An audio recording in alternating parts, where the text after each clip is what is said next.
Hallo Leute, es ist lange her, aber mal wieder ein Wäschetalk. Das Wochenbett ist jetzt vorbei.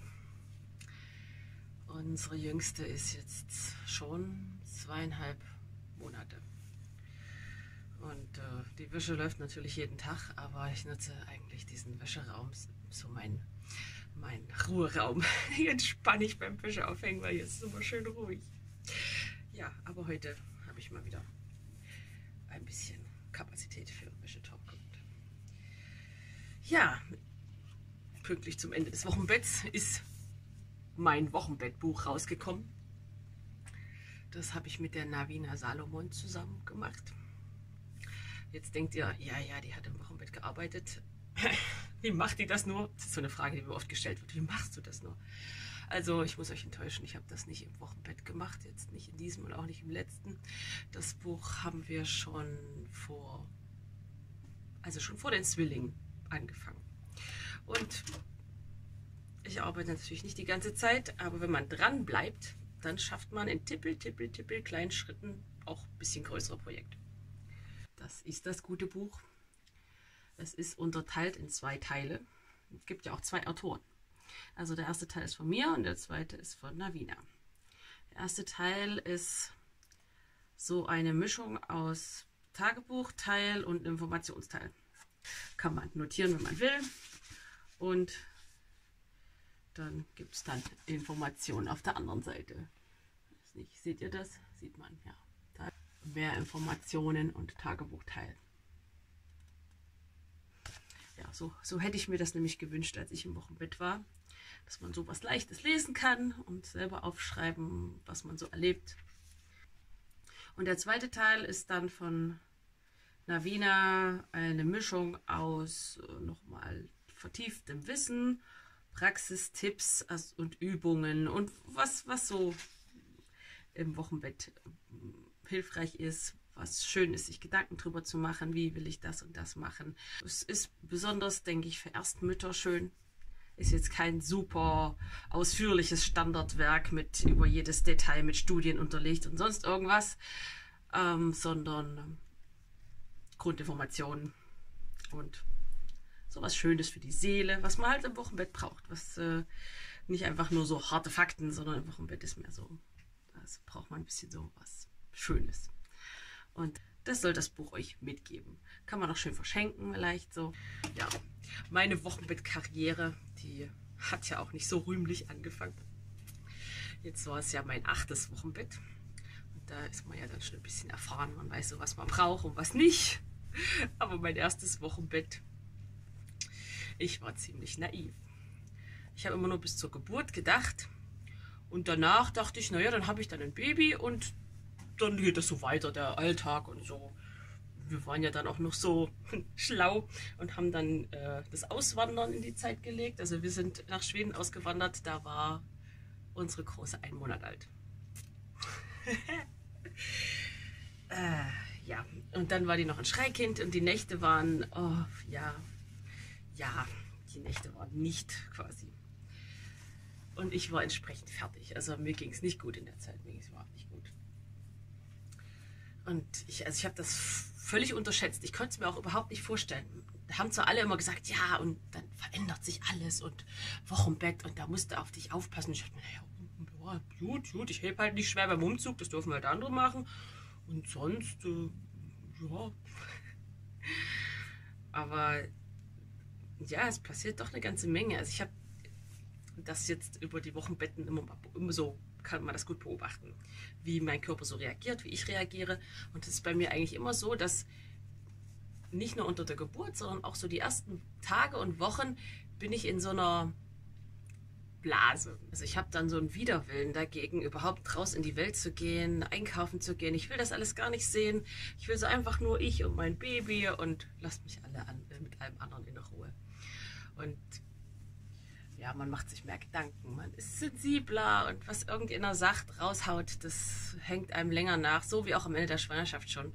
Also irgendwie hormonell bedingt ist man nicht so tough. Ja, und dann sind wir nach Schweden ausgewandert und dann mussten wir da zum Sprachkurs und die war egal wie die Nacht war, früh raus, eine knappe Stunde dann dahin fahren und also das hat jetzt überhaupt nicht zu meiner Blase gepasst. Naja, darauf habe ich dann gelernt, so über die Zeit. Und beim zweiten Kind habe ich das dann nicht mehr so gemacht. Da habe ich darauf geachtet, dass ich zu Hause bleibe und jemand kocht. Meine Schwiegermutter war dann da. Ja, und so lernt man.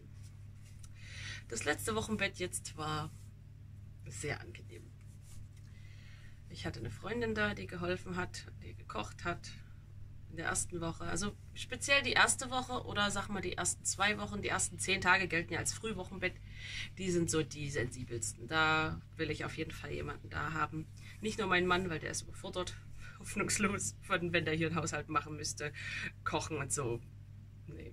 Also er schafft es, die Kinder zu bespaßen, aber das mit dem Haushalt ist halt nicht eingearbeitet. Ne?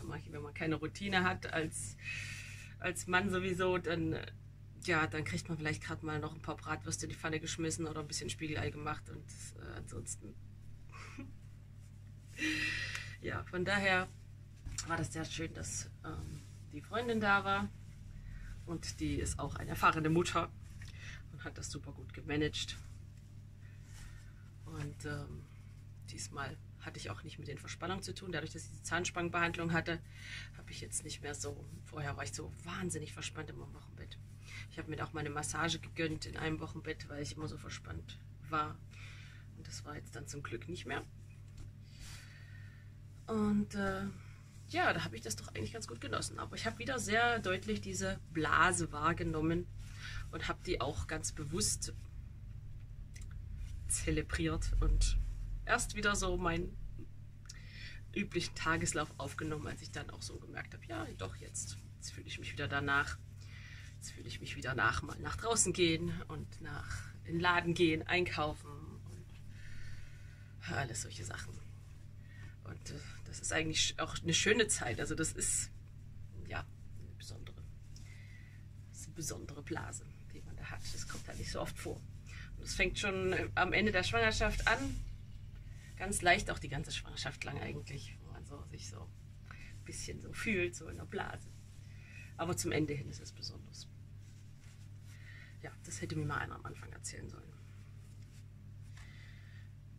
Umzug und Auswandern sollte man möglichst nicht ins Wochenbett legen. Also beim ersten Kind hat es für mich so ein Jahr gedauert, bis ich dann wieder irgendwie das Gefühl hatte, ich habe einen Kopf über Wasser.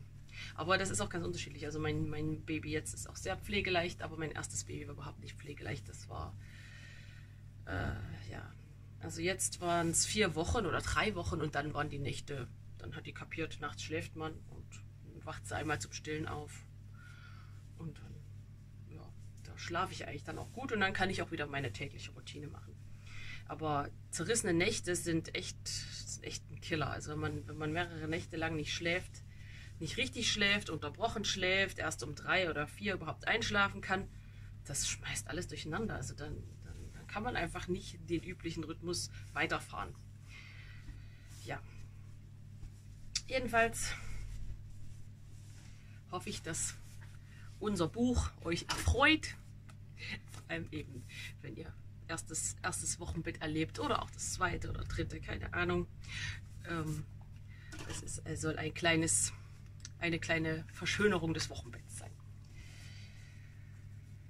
Ja, und ansonsten ist jetzt hier wieder der übliche Betrieb. Ne? Windeln fallen natürlich an, aber dank Abhalten gar nicht so viele. Also die meisten Windeln produzieren immer noch die Zwillinge nachts. Die machen zwar nicht so oft ins Bett nachts, aber die machen halt ziemlich viel. Also muss ich 2 reinlegen. Und dann wird ja doch schon ein bisschen mehr zu waschen sein. Ansonsten genießen wir jetzt den Frühling. Seit 2 Wochen ist hier die Maskenpflicht abgeschafft, außer in öffentlichen Verkehrsmitteln. Also hier in Frankreich. Und das ist ganz schön, mal wieder Gesichter zu sehen. Es gibt zwar immer noch einige, die mit Maske rumlaufen, aber eben auch viele, die das nicht tun. Und deswegen gehe ich jetzt öfters mal einkaufen und genieße die Lockerungen, bevor sie sich dann wieder im Herbst anders überlegen. Aber bis dahin ist ja Frühling und Sommer und ich hoffe, dass ihr in Deutschland auch mal da in den Genuss kommt demnächst. Und ich wünsche euch noch einen schönen Tag und mal gucken, wann ich wieder einen Wäschetalk zustande kriege. Heute ist mein Mann ausgeflogen mit den meisten Kindern und deswegen ist es etwas ruhiger im Haus und dann habe ich gleich wieder Kapazitäten für kreative Sachen. Ja, bis dann. Ich arbeite noch ein bisschen hier.